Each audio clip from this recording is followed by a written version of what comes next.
Hey, what's up, you amazing hackers? I hope you're all doing well today. So, welcome everybody to this amazing challenge hosted by BugPog.com. If you guys don't know BugPog.com, you guys should totally go visit them. They are really, really great and they host these CTFs every now and again. Now, this time CTF is a little bit special because your favorite uncle, Uncle Red, got to host it for you. On this CTF, the website is cards.buggywebsite.com, and when this video releases, the CTF will have been out for about a couple of hours. Now, we have put out a challenge, but since my last video was not audible at all, I'm going to repeat it again. If you guys want, you can win 2 months of Try Hack Me. 3 of you can win this by just submitting your write-ups to the xssrat@gmail.com. Now, we originally intended for this solution to be hosted for 24 hours, to be available for 24 hours, that you could write in your submissions, but we've decided against that, and instead we chose 3 days. So you guys will have 3 full days from the moment this video goes live to the moment you guys have to stop and have the last submission in. Now, the challenge will be online longer, of course, but this is a really cool one. So if you guys want to hack on it, I would highly advise you guys to do that. This is the website in front of me. To warm you guys up a little bit, let's say I'm going to tell you guys a little bit about cross-site scripting from my upcoming course. And let me tell you guys, this course is going to be juicy because Uncle Red isn't going to be the only one that's worked on this. No.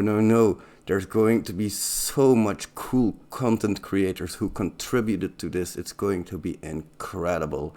And this is what it's all about. So for me, it's what's cross-site scripting. This chapter is really, really good, but somebody is juicing it up even more. So if you want to see the full version, stay tuned and buy the course, guys. Highly recommend this. Now, first of all, what is cross-site scripting?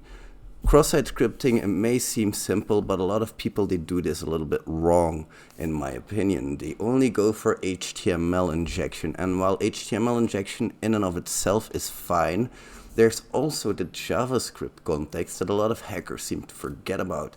And I really, really want you to investigate this Java context further, because in my opinion, that's where 90% of all cross-site scriptings are going to lay. And hardly any of them are going to be a duplicate, because a lot of hunters, their basic methodology will be to take an HTML injection cross-site scripting attack vector and to copy and paste that everywhere.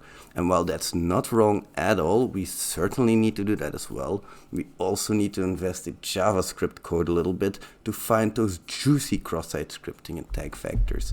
Now, to do that, we have a couple of options.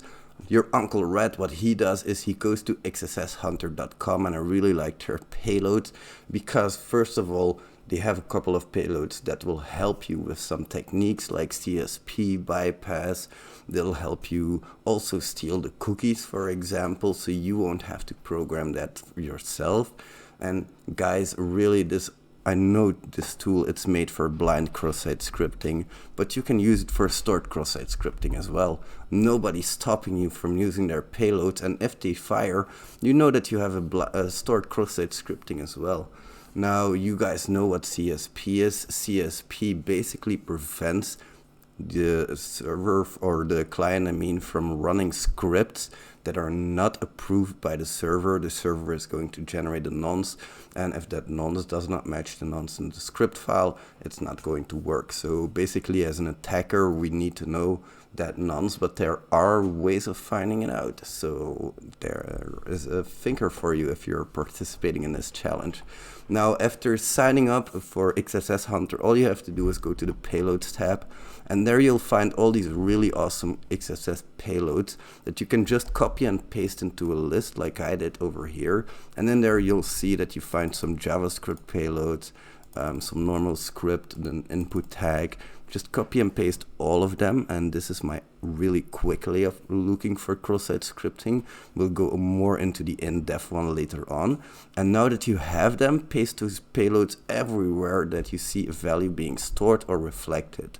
And now there's also some filter invasion techniques that you can employ, like the URL encoding, for example. So just copy and paste your entire payload into there and encode that, and then add that to your payload list. But you can also double, even triple or 4 times encode it. You never know how the server is going to react. And there are some hunters who claim to have found some real vulnerabilities by doing multiple encodings, but I'm pretty sure that they had some knowledge about the service that's running in the background as well. I don't think it's very fruitful to go and encode this 4, 5, 6, or even 7 times and then keep on testing the same thing. When the website does allow me to paste my payloads into there, I'll paste them in every field that I can, every single field that's available to me. And then when I am using my application, if the website ever becomes vulnerable to cross-site scripting, I'll automatically know because my payload will automatically fire for me. Now, then you'll have a good word list. So let's talk a little bit about the different types of vulnerabilities. Let's talk about reflected first. Now, reflected cross-site scripting, it occurs when a value that we pass on in a get parameter, so that's via the URL, gets reflected onto a website. That might also be in the HTML code or in the JavaScript code. So think about that carefully. You don't only need to go like this, like inspect element, because you can do that.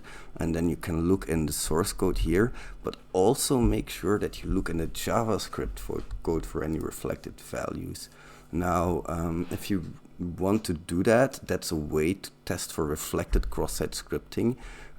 Because if a payload gets reflected, then we can try and break out of that function that it gets reflected into, whether that be into the HTML code or whether it be into a JavaScript function. Then we'll have to customize our payload a little bit. And this is the most important, guys. If you have found a payload that is working, up its severity. Try to execute any JavaScript functions which a logged in user might do, like say for example updating their email address. Then you can reset their password and take over their full account. You might be able to view some of the user information and send it as a get parameter to your own web server so you can steal that information. You might be able to fully delete their account. There are so many possibilities. Think a little bit outside of the box. Besides the regular cookie stealing, there's so much you can do. So real cross-site scripting, yes, I'm sorry guys, but you do need to learn JavaScript for it. It's not something that's going to be handed to you on a platter. And then of course we have also stored cross-site scripting. It's much the same as reflected cross-site scripting. You basically paste your payload every single word that you can find. You see if the application takes it, and if it does, then you move on and you see if you can get it to pop somewhere. Now you can use your basic alert one, or you can use some more advanced things like XSS Hunter, or even write your own cross-site scripting attack vector. It should be something that's not as hard as most people think, especially if you know a little bit of JavaScript. You can easily write a cross-site scripting attack vector. Now you do need to be careful with self-cross-site scripting, guys. That's very important, because self-cross-site scripting, what it basically is when you insert your attack vector into your account, for example, into your own account somewhere, and there's no way for anybody else to access that. Then you're only hacking yourself and there's no use in that. But then again, think outside of the box. You might be able to find a CSRF vulnerability where you're able to insert a cross-site scripting attack vector into the private section of an account. And that way you might still have a vulnerability on your hands. Now, there are also some really good Portswigger labs. If you guys are interested in that, you guys can check them out. And then of course you have blind cross-site scripting. Now, we already mentioned that we use XSS Hunter. XSS Hunter is used to look for blind cross-site scripting attacks, and that's exactly what we can do. Now, blind cross-site scripting is basically when an attacker inserts their own attack vector into a website, but he doesn't get to see the result of that. Say, for example, like when he's contacting customer support. Customer support might have their own system to view the support ticket and react to it. And that's where the cross-site scripting attack vector might pop. And we never know if we get an alert that way. So if we want to test this more thoroughly, we need to be able to make some kind of script which makes a callback to our own web server. That way we'll know when our script pops, we'll get a callback to our own web server and we'll know what's happening. So what we can do is we can set up our own web server. We can make our script make a callback to that web server, but we can also use XSS Hunter's payloads, of course. Now you might try this on things like customer support. There might be an option to request a demo. There might be an option to contact sales, a system to enter a support ticket. Try whatever you can, and guys, try entering a blind cross-site scripting attack vector as your password. And if it pops, you'll know that something is terribly wrong. I saw that on a tweet from Integrity's bug bounty tip somewhere, I think. Really funny story. I don't think that ever happens in real life, but if it does, run away from that target immediately and never use it, of course. Now, this was a part of my cross-site scripting, but as I said, there's something missing here. DOM cross-site scripting is fully missing, and there are some parts of this that can be beefed out, so stay tuned for that. Thank you all for watching. If you enjoyed this, you can also book a coaching session with me. You'll find a link to that in the description to my Gumroad store. And there you can book your session and you'll get access to a link which gives you a calendar. And there you can pick an hour which fits for you. Again, thank you very, very much for BugPog.com, and thank you so much TryHackMe, because BugPog is sponsoring some prizes. And B from TryHackMe, that amazing guy, has decided to double the prizes. So thank you so much, everybody who has participated. Good luck to you if you enjoy this. Stay tuned. Keep an eye on the Twitter channel as well, because BugPog is a little bit sick and I'll be sending the tweets.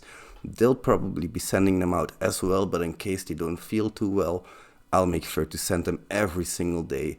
BugPog will send them. Follow us both. I love you all. See you guys later. Bye. Uncle Rat out.